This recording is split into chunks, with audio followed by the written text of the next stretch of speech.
ଗ୍ରହଣ କରିବା ଦୀକ୍ଷା ଗ୍ରହଣ କରିବା ହଁ ୟା ଭିତରେ କଣ କିଛି ପାର୍ଥକ୍ୟ ଅଛି ନା ସବୁ ସେଟା ଦୁଇଟା ଯାକ ସମାନ? ନାଇଁ ଗୋଟିଏ କଥାର ଦିଟା ଶବ୍ଦ।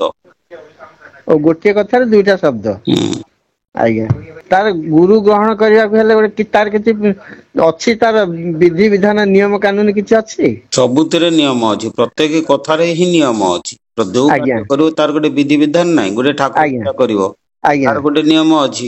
ଆଜ୍ଞା ଏମିତି ଶିବ ପୂଜା କଲେ ତା ନିୟମ ଅଲଗା, ବିଷ୍ଣୁ ଆଜ୍ଞା ପୂଜା କଲେ ତା ନିୟମ ଅଲଗା, ଗୁରୁ ପୂଜା କଲେ ତାଙ୍କ ନିୟମ ଅଲଗା। ନାହିଁ ମୁଁ ବି ସେ ମହାମନ୍ତ୍ର ନେଇଛି, ଶିକ୍ଷା ଗ୍ରହଣ କରିଛି କାଲି। ଦୀକ୍ଷା ଫୀକ୍ଷା ନେଇନି, ଶିକ୍ଷା ଗ୍ରହଣ କରିଛି। ମୁଁ ଆଗ ପ୍ରାକ୍ଟିସ ହଉ ସେ ବିଷୟରେ ମୁଁ କହିଲି ଯୋଉ ଆପଣ ସବୁ ବତଉଛନ୍ତି ନା ନାମ କଲେ କଣ ହବ ସବୁ ବତଉଛନ୍ତି ଦେଖୁଛି। ହଁ ତେଣୁକରି ମହାମନ୍ତ୍ର ମାନେ ଏଇଟା କଲେ ମାନେ ମାନେ ଆମର ଭାଷା ଅନୁସାରେ ମାନେ ମାନେ କଣ ଯେ ପ୍ରଥମ କି ଦ୍ୱିତୀୟ କି ତୃତୀୟ କି ମାନେ ପଞ୍ଚମ କି ଅଷ୍ଟମ ସପ୍ତମ ମାନେ କୋଉ ଲେବଲରେ ଆସିବ ମାନେ ଏଇଟା? କେବଳ ମାଳା ଜପିଲେ? ନା ମାଳା ଜପିବାଟା ନୁହେଁ ସୁବିଧା। ମାଳା ଜପିଲେ ବହୁତ ଦିନ ସମୟ ପଳେଇବ, ବୁଝିଲେ ନା। ହଁ ହଁ ହଁ ହଁ ଦେଖିକି ବୋଲି ଆମେ କହୁନୁ, ମାଳାଟା ହଁ ହଉଛି ଏକଦମ ଧମାଧମ। ପୁରା ହଁ ଯୋଉମାନେ ଲୋକ ଯୋଉମାନଙ୍କର ଆଇଡିଆ ମୋଟେ ନାହିଁ, କିଛି ଜାଣିନାହାନ୍ତି, ଗୋଟେ ହଁ ହଁ ବାଛୁରୀଟାକୁ ଯେମିତି କିଛି ଜାଣିନେଇ ତାକୁ ଆୟତ କରିବା ପାଇଁ ଆଗେ ଖୁଣ୍ଟରେ ବାନ୍ଧିଦବା, ହଁ ସେମିତି ହଁ ମାଳା ଜପଟା ହଉଛି ଆଗେ ତମକୁ ଗୋଟେ ଖୁଣ୍ଟରେ ବାନ୍ଧି ଦିଅନ୍ତି ହଁ ହଁ ହଁ କିଛି ଦିନ ପଢିବା ପାଇଁ। କିନ୍ତୁ ଏଟା ସୁବିଧା ନୁହେଁ। ତା ପାଇଁ ଉଚ୍ଚତର ପାଠ ପ୍ରଥମେ ଟିକେ ଉଚ୍ଚତର ସ୍ତୋପାନକୁ ଯାଇକିରି ତମେ ହଁ ସଦ୍ଗୁରୁ ଦତ୍ତ ସୂତ୍ରରେ ଯଦି କାମ କରିବ, ସେଇଟା ହଉଛି ସବୁଠୁ ଉଚ୍ଚତର କଥା।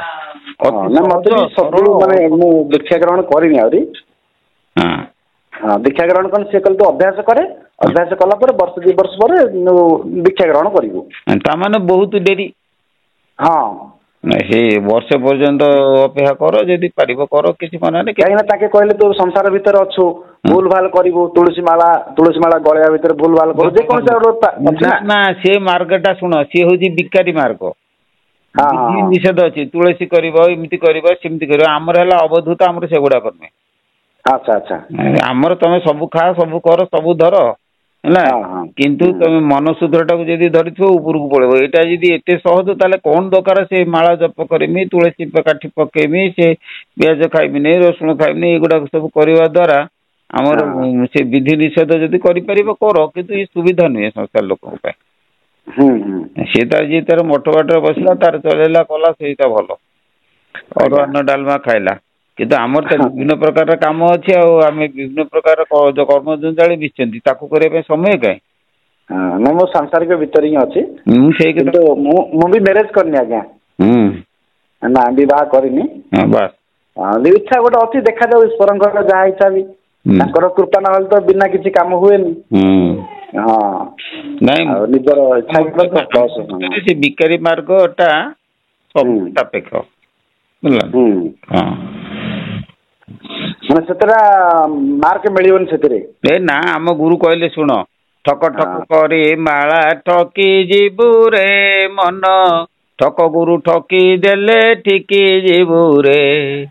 ତୋ ଦେହେ ଲମ୍ବିଛି ମାଳା, ସେ ମାଳାରେ ବାନ୍ଧ ଭେଳା, ଭବ ବନ୍ଧନୁ ଗୁଳା ହେତୁ ମୂଳରେ, ଠକ ଗୁରୁ ଠକି ଦେଲେ ଠିକି ଯିବୁ ରେ। କଣ ବୁଝିଲେ ନା? ଆଜ୍ଞା ଆଜ୍ଞା ହରିକୃଷ୍ଣ ରାମ ଗାଈ ସୁକ ପକ୍ଷୀ ତରିବ, ଏ ଶବଦ ଭେଦିକି ବାବୁ ନରକରେ ପଡିବ। ଠିକ ଗୁରୁ ପାଦ ଧ୍ୟାଇ, ଠିକ ଗୁରୁ ପାଦ ଧ୍ୟାଇ, ହେତୁ କରରେ ମନ, ଠକ ଗୁରୁ ଠକି ଦେଲେ ଠିକି ଯିବୁ ରେ। ଏଇ ହଉଛି କଥା। ଦେଖ ଆଜ୍ଞା ଆଜ୍ଞା ଯାହାକୁ ଯୋଉଟା ପସନ୍ଦ କର, କିଛି ମନା ନାହିଁ। ହଉ ମୁଁ ତ ଏବେ ବର୍ତ୍ତମାନ ଏଆଡେ ଅଛି, ବିଦେଶରେ ରହୁଛି। ହଁ ସୁରଟରେ ରହୁଛି। ଆଉ ମୁଁ ଦୀପାବଳି ସମୟରେ ଗଲା ବେଳେ ଅଛି, ଆପଣଙ୍କୁ ଚେଷ୍ଟା କରିବି ମିଶିକିରି ଆସିବା ପାଇଁ ଆଉ। ହଉ ହେଲା। ହଁ ହଁ ହଉ। ଆପଣଙ୍କର ଭିଡିଓ ଗୁଡା ବହୁତ ଭଲ ଲାଗୁଛି, ମାତ୍ର ମନକୁ ପୁରା, ହଁ ମନ ପୁରା ଛୁଇଁ ଯାଉଛି। ମୋର କହିବା କଥା, ଦେଖି ଚାଲ। ହଁ ହଁ ହଁ ଦେଖି ଚାଲ, ଯଦି ପ୍ରକୃତ ସେଟା ଠିକ ସୁନା ହେଇଥିବ, ଲୋକ ହଁ ତାକୁ ନିଶ୍ଚୟ ଆଗ୍ରହ କରିବ। ଯଦି ସେଟା ବେଙ୍ଗି ପିତ୍ତଳ ହେଇଥିବ, ଫୋପାଡି ଦବ, ଆଉ କଣ ହେଲା। ହଁ ହଁ ଆମେ କହୁଛୁ, ମୁଁ ଭାବୁଛି ସବୁବେଳେ, ଯଦି ମୋ ଗୁରୁ ଠିକ, ମୋ କଥା ଠିକ, ତାହେଲେ ଲୋକ ବୁଝିବେ ହିଁ ତାକୁ ଠିକ।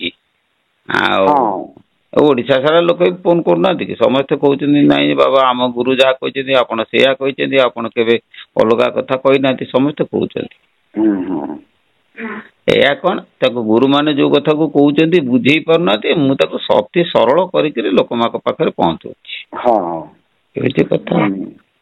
ନାଇଁ ମୋର ଜଣେ ଥିଲେ ଗୋଟେ ସାଙ୍ଗ ଭାଇଟି, ସେ କହିଲେ ଏମିତି କଥା ସବୁ କହିଲେ ହଉ ଟିକେ ଆଗ ଅଭ୍ୟାସ କରେ, ହରିନାମ କମ ସେ କମ ଅଭ୍ୟାସ କରେ ଆଗ, ତାପରେ ତ ଆଗକୁ ଯିବୁ କଣ କରୁ, ହେଲେ ଅଭ୍ୟାସ ଗୋଟେ କରୁଛି ଯାହା ଆଉ ଚାଲୁ ଚାଲୁ। ଅଭ୍ୟାସ ନ କଲେ ଆଗ୍ରହ ତ ବଢିବନି। ପ୍ରଶ୍ନଟା ହଉଛି ଜଣେ କିଛି କରିନି, ବହୁତ କାମଜାନ କରିଛି, ବହୁତ ଭଲ କର୍ମ କରିଛି, ଭଲ ସୁକର୍ମ କରିଛି, ତା ଚାକିରି ଜୀବନରେ ସେ ଭଲ କରିଛି, ସବୁ କରିଛି ଭଲ, ଆଉ ତାର ଅର୍ଥର ଅଭାବ ନାହିଁ, କିଛି ଅଭାବ ନାହିଁ, କିନ୍ତୁ ସେ କଷ୍ଟ ପାଏ କଣ ପାଇଁ? ତାର କାରଣ ହଉଛି ଶୁଣ, ଆମେ ଜୀବନରେ କିଛି ନ କଲେ ମଧ୍ୟ ଆମେ କାହିଁକି କଷ୍ଟ ପାଇବା ବୁଝିଲ କି? ସେ କଥାଟା ଆମର ବାୟା ଗୀତାରେ ମଧ୍ୟ ସେ କଥା ଅଛି। ଗୋଟେ ଉଦାହରଣ ଦଉଛି ମୁଁ ଶୁଣ ସେ କଥାଟା।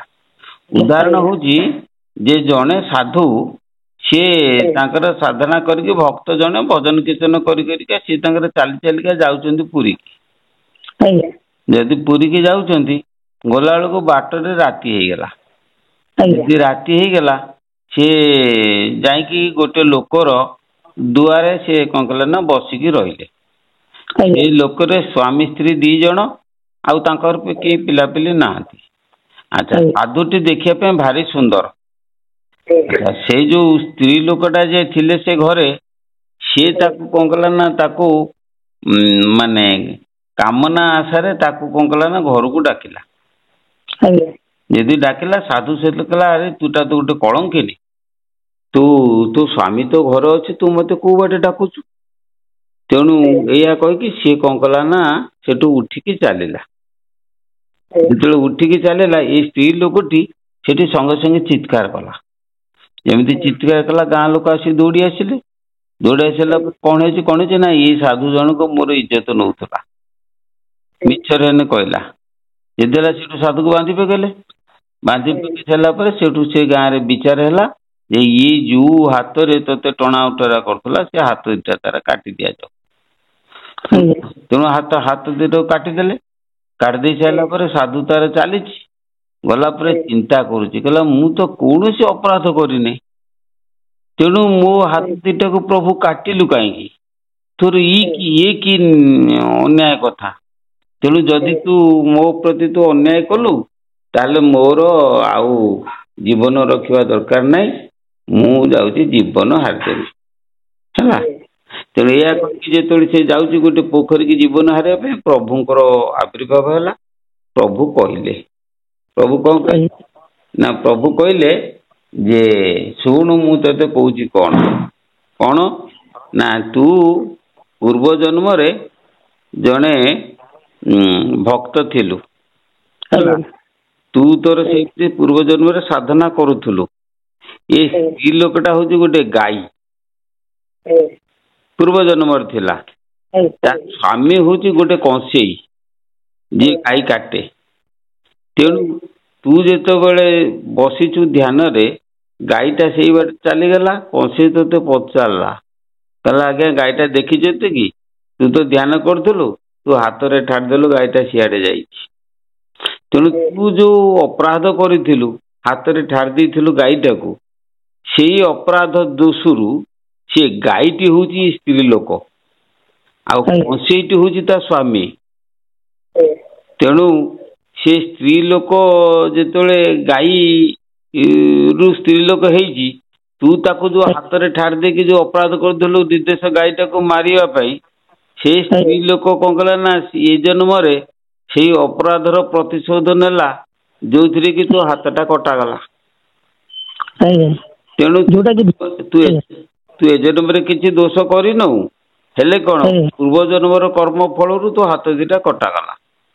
ତେଣୁ ଯୋଉ ପ୍ରଶ୍ନ ତମେ ପଚାରିଲ ଯେ ଜଣେ ଲୋକ କିଛି କରୁନି କାହିଁକି ଦଣ୍ଡ ପାଉଛି, ତାର କାରଣ ହଉଛି ଏ ଜନ୍ମରେ ସେ କିଛି କରିନାହିଁ, ହୁଏତ ପୂର୍ବ ଜନ୍ମରେ ସେ କିଛି କର୍ମ କରିଛି, ଯୋଉ କର୍ମର ଫଳ ଏ ଜନ୍ମରେ ସେ ଦଣ୍ଡ ପାଉଛି। ଯୋଉଟା ଭୀଷ୍ମ ଭୀଷ୍ମକ ମହାଭାରତ ଭୀଷ୍ମ ପୂର୍ଣ୍ଣ କର୍ମଚାରୀ ସତ୍ୟବନ୍ତ ସବୁ କିଛି କିନ୍ତୁ ତାଙ୍କୁ ସରସଜ୍ଜା କରିବାକୁ ପଡିଥିଲା। ନାଇଁ ସେ ତ ଗୋଟେ ପ୍ରକାର କଥା ଯେ ଭୀଷ୍ମକୁ ସରସଜ୍ଜା ଭୋଗ କରିବାକୁ ବା ଯୋଉ ଦଣ୍ଡ କରିବା ପାଇଁ ପଡିଲା ସେଥିପାଇଁ ସେ ନିଜେ ଦାୟୀ। ନିଜେ ଦାୟୀ। ଆଚ୍ଛା ତାର ଯୋଉ ତାଙ୍କର ଯୋଉ ସେ ଯୋଉ ନ୍ୟାୟଟା ଯଦି ବୁଝିବା ପାଇଁ ହବ ସେଇଟା ମହାଭାରତ ଶାସ୍ତ୍ରୀୟ କଥା ବୁଝିଲ ନା। ଭୀଷ୍ମ କଣ ନିଜେ ଯାଇ ଯେ ଗୋଟେ କଥା ହଉଛି ଶୁଣ ଯେ ମୋ ପ୍ରତିଜ୍ଞା ରହୁ ହେଲା କି ବରଂ ଈଶ୍ୱରଙ୍କ କଥା ନ ରହୁ କିନ୍ତୁ ମୋ ପ୍ରତିଜ୍ଞାଟା ରହୁ। ଏଇଟା ହଉଛି ଭୀଷ୍ମର କଥାଟା ଯେ ଭଗବାନଙ୍କ କଥାଟା ବରଂ ନ ରହୁ କିନ୍ତୁ ମୋ ପ୍ରତିଜ୍ଞାଟା ରହୁ। କାହିଁକିନା ମୁଁ ଯେହେତୁ ପ୍ରତିଜ୍ଞା କରିଛି ଅଟଳ ପ୍ରତିଜ୍ଞା କରିଛି ଯେ ମୁଁ ବଞ୍ଚିଥିଲା ପର୍ଯ୍ୟନ୍ତ ରାଜସିଂହାସନ ରକ୍ଷା କରିବି ବରଂ ସେ ରାଜସିଂହାସନରେ ସେମାନେ ଅନ୍ୟାୟ ବିଧି ଥାନ୍ତୁ ଅନ୍ୟାୟ ଆଚରଣ କରନ୍ତୁ ଅନ୍ୟାୟ ଆଚରଣ କରନ୍ତୁ ବରଂ ତାମାନେ ସେ ଅନ୍ୟାୟ କଲେ ମଧ୍ୟ ମୁଁ ଅନ୍ୟାୟରୁ ଓହରିବି ନାହିଁ କାହିଁକି ନା ମୋ ପ୍ରତିଜ୍ଞାରୁ ମୁଁ ଓହରିବି ନାହିଁ। ତୁ ଯୋଉ ପ୍ରତିଜ୍ଞା କରିଛୁ ସେ ପ୍ରତିଜ୍ଞା ପାଇଁ ତୁ ଦେଖୁଛୁ ସେ ରାଜସିଂହାସନରେ ଦୁର୍ଯ୍ୟୋଧନ ସବୁ ଅନ୍ୟାୟ କରୁଛନ୍ତି ତେଣୁ ନିଜର ପ୍ରତିଜ୍ଞା ରଖିବା ପାଇଁ ଅନ୍ୟାୟକୁ ସେ ପ୍ରଶ୍ରୟ ଦେଲେ ତେଣୁ ସେ କଣ ଠିକ କଲେ ନା ନିଜର ଜିଦଟାକୁ ରଖିବା ପାଇଁ ନିଜର ପ୍ରତିଜ୍ଞାଟାକୁ ରଖିବା ପାଇଁ ସେ କଣ କଲେ ନା ଅନ୍ୟାୟ ଯୋଉମାନେ ଥିଲେ ତାଙ୍କୁ ସେ ସପୋର୍ଟ ଦେଲେ। ଆଉ ଗୋଟେ ଉଦାହରଣ ମୁଁ ଦଉଛି ଶୁଣ ଯେ ଦିନେ ଭଗବାନ ଶ୍ରୀକୃଷ୍ଣଙ୍କୁ ଜ୍ୱର ହେଲା ଯଦି ଜ୍ୱର ହେଲା ନାରଦ ଆସି ପଞ୍ଚାରିଲେ ପ୍ରଭୁ ଏ ଜ୍ୱରଟା କେମିତି ଭଲ ହବ ନା ଜଣକ କାହାର ଯଦି ପାଦ ଧୂଳି ଆସିବ ତାହେଲେ ଜ୍ୱରଟା ଭଲ ହେଇଯିବ। ସେଠୁ ନାରଦ କଷ୍ଟପାଠ ପଚାରିଲେ ଯେ ଏମିତି ଶ୍ରୀକୃଷ୍ଣ କହୁଛନ୍ତି ପାଦ ଧୂଳି ଟିକେ ଦରକାର ସେଠୁ ସିଏ କହିଲେ ହାଁ ଆମ ସ୍ୱାମୀ ସିଏ ଆମେ ତାକୁ ପାଦ ଧୂଳି ଦେବୁ ହେଇପାରିବନି ଅର୍ଥାତ୍ ସ୍ୱାମୀ ବରଂ ମରିଯାଆନ୍ତୁ କିନ୍ତୁ ପାଦ ଧୂଳି ଆମେ ଦେବୁନୁ। ତାମାନେ ନିୟମକୁ ରଖିଲେ ନିଜ ନିୟମ ନିଜ ଜିଦ୍ ସିଏ ରଖିକି ନିଜ ନିୟମକୁ ଶ୍ରେଷ୍ଠ କଲେ ଅନ୍ତତଃ ପ୍ରଭୁଙ୍କର ଯୋଉ ଅବସ୍ଥାଟାକୁ ସିଏ ଦେଖିପାରିଲେନି। ନାରଦ ଗଲେ ଗୋପପୁରକୁ ପଚାରିଲେ ସମସ୍ତେ କହିଲେ ଆମ କାହ୍ନୁ କେମିତି ଅଛି ନା ଏମିତି କାହ୍ନୁକୁ ଜ୍ୱର ହେଇଛି କେମିତି ଭଲ ହବ ନା କାହାର ଜଣଙ୍କର ପାଦ ଧୂଳି ନେଲେ ଭଲ ହବ। ସବୁ 16,000 ଗୋପୀ ଟେକି ଦେଲେ ଗୋଡ଼ କହିଲେ ନେଇଯା କେତେ ଧୂଳି ନବୁ ନେଇଯା। ଅର୍ଥାତ୍ ସେଠି କିଏ ଦେଖେ ସେଠି ସିଏ ତାଙ୍କ ବିଧି ନିଷେଧକୁ ଦେଖିଲେନି ସିଏ ଦେଖିଲେ ମୋ କାହ୍ନୁ କେମିତି ଭଲ ହବ ଯୋଉଥିରେ ଭଲ ହବ ସେ ପାଦ ହଉ ଗୋଡ଼ ହଉ ହାତ ହଉ ଯାହା ହଉ ମୋ କାହ୍ନୁ ଭଲ ହବା ଦରକାର କିନ୍ତୁ ତାଙ୍କର ଉଦ୍ଦେଶ୍ୟ ରହିଲା କଣ କାହ୍ନୁଟା ଭଲ ହବା ଦରକାର ମୋ କାହ୍ନୁ ଭଲ ହବା ଦରକାର କିନ୍ତୁ ଆଙ୍କର ଉଦ୍ଦେଶ୍ୟ ରହିଲା କଣ ମୋ ସ୍ୱାମୀ ବରଂ ମରିଯାଉ କିନ୍ତୁ ପାଦ ଧୂଳି ଦେମିନି ଆମେ ନର୍କରେ ପଡିବୁନି। ହଁ ବାସ୍ କିନ୍ତୁ ପାଦ ଧୂଳି ଦେଲେ ଯେ ନର୍କକୁ ପଡିନଥାନ୍ତେ କାହିଁକିନା ଯାହାକୁ ପାଦ ଧୂଳି ଦେଲେ ସିଏ ଯଦି ଭଲ ହେଇଯାନ୍ତା ଇଏ ଆଉ ନର୍କକୁ ଯିବେ କେମିତି ଇଏ ତ ସେ ସ୍ୱର୍ଗକୁ ଯିବେ ନା ତେଣୁ ସିଏ ବୁଝିବାର ଅଭାବ ହେଲା। ଠିକ ସେଇଭଳି ବୁଝିପାରୁଛ ନା ଲୋକମାନେ ନିଜ ଜିଦିକି ରଖିକିରି ନିଜର ବିଧି ନିଷେଧ ନିୟମକୁ ରଖିକି ଆଜି ଯୋଉମାନେ ସବୁ କର୍ମକାଣ୍ଡି ରହିଛନ୍ତି କର୍ମକାଣ୍ଡି ଯୋଉମାନେ କରୁଛନ୍ତି ସେଥିରେ ଏଇଟା କରିବା ଉଚିତ ଏଇଟା କରିବା ଉଚିତ ନୁହେଁ ମୁଁ ରବିବାର ଦାଢି କାଟିବି ନାହିଁ ସେ ସୋମବାର ଏକାଦଶୀ ବ୍ରତ କରିବି ତାକୁ କିଛି ଖାଇବି ନାହିଁ ଏଇ ଯୋଉ କଥା ଗୁଡା ସବୁ ରହିଛି ଏଗୁଡାକ ସବୁ ହଉଛି କଣ ନା ଏଗୁଡା ସବୁ ନିଜର ଜିଦ୍। ତେଣୁ ସେଥିପାଇଁ ଭାଗବତ ଲେଖିଛି ବିଧି ନିଷେଧ ଏଣୁ କରି ସୁକର୍ମ କୁକର୍ମ ବିଚାର ବିଧି ନିଷେଧ କରିବେ ଯଦି କେତେବେଳେ ସୁକର୍ମ ପାଇବ କେତେବେଳେ କୁକର୍ମ ପାଇବ ନିର୍ଗୁଣ କର୍ମ ସେଥିରୁ ମିଳିବ ନା। ମୋ କଥା ବୁଝିପାରିଲେ ନା ନିର୍ଗୁଣ କର୍ମ କରିବା ପାଇଁ ହେଲେ ତମର ବିଧି ଆଉ ନିଷେଧ ଏଇଟା କରିବା ଉଚିତ ଏଇଟା କରିବା ଉଚିତ ନାହିଁ ଏଗୁଡାକ ସବୁ ଧରିବା ଦରକାର ନାହିଁ କଣ ନା ଦେଖିବ ଯେମତ ପ୍ରକାର କରିବ ତେମତ ବିଚାର ଅର୍ଥାତ୍ ଯୋଉ ସିଚୁଏସନରେ ଯୋଉଠି ଯାହା ଦରକାର ସେଇଟା ହିଁ ଆମକୁ କରିବା ପାଇଁ ପଡିବ କଣ ନା ଜଗତର ମଙ୍ଗଳ ସମାଜର ମଙ୍ଗଳ ପ୍ରାଣୀର ମଙ୍ଗଳ ପାଇଁ ଯୋଉ କଥାଟା କରାଯିବ ସେଇଟା ହିଁ ମୋର କରଣୀୟ। ଗୋଟେ ଜଣେ ଲୋକର ଜୀବନ ବଞ୍ଚିବା ପାଇଁ ଯଦି ପଦେ ମିଛ କୁହାଯିବ ସେଟା ମିଛ ନୁହେଁ ସେଇଟା ହଉଛି ସତ ଆଉ ପଦେ ସତ କହିଲେ ଯୋଉଠି 50 ଜଣ ଲୋକ ମରିଯିବେ ସେଟା ସତ ନୁହେଁ ସେଇଟା ହଉଛି ମିଛ। ତେଣୁ ମୁଁ ଜିଦି ଧରିକି ସତ କହିବି ଲୋକ ବରଂ ମରିଯାଆନ୍ତୁ ସେଟା କଣ ସେଟା ଠିକ ନା ସେଟା ଅପରାଧ ହବ କଥା ବୁଝିପାରିଲେ ନା। ତେଣୁ ଯୋଉ ଜାଗାରେ ଜଗତର ହିତ ପାଇଁ ପ୍ରାଣୀର ମଙ୍ଗଳ ପାଇଁ ସମସ୍ତଙ୍କର ମଙ୍ଗଳ ପାଇଁ ଯୋଉ କଥାଟା କାର୍ଯ୍ୟଟା ଦରକାର ସେ ସତ ହଉ ମିଛ ହଉ ଭଲ ହଉ ମନ୍ଦ ହଉ ଲୋକଙ୍କର ମଙ୍ଗଳ କାର୍ଯ୍ୟରେ ଯୋଉଟା ବି ନିଯୋଗ ହବ ସେଇଟା ଆମକୁ କରିବା ପାଇଁ ପଡିବ। ପଦେ ମିଛ କଥା କହିଲେ ସେ ଲୋକଟା ଫାଶୀ ଦଣ୍ଡରୁ ମୁକୁଳି ଯିବ। ସେ ଜାଗାରେ ସେଟା ପଦେ ମାନେ ମିଛ କହିଲେ ସେ ଲୋକଟା ଫାଶୀ ଦଣ୍ଡରୁ ମୁକୁଳି ଯିବ। ସେ ଜାଗାରେ ସେଟା ମିଛ ନୁହେଁ, ସେଇଟା ହଉଛି ସତ। କାହିଁକିନା ତା ଜୀବନଟା ବଞ୍ଚି ଯାଉଛି ନା। ଆଉ ପଦେ ସତ କଲେ ସେ ଲୋକଟା ଫାଶୀ ପାଇଯିବ, ସେଇଟା ସତ ନୁହେଁ, ସେଇଟା ହଉଛି ମିଛ। କାହିଁକିନା ସେଇ ପଦକୁ କହିକି ଲୋକ ଫାଶୀକି ଯିବ ନା, ଅମଙ୍ଗଳ ହେଲା। ମୋ କଥା ବୁଝିପାରିଲେ ନା? ହଁ, ଏଇ ହଉଛି କଥା।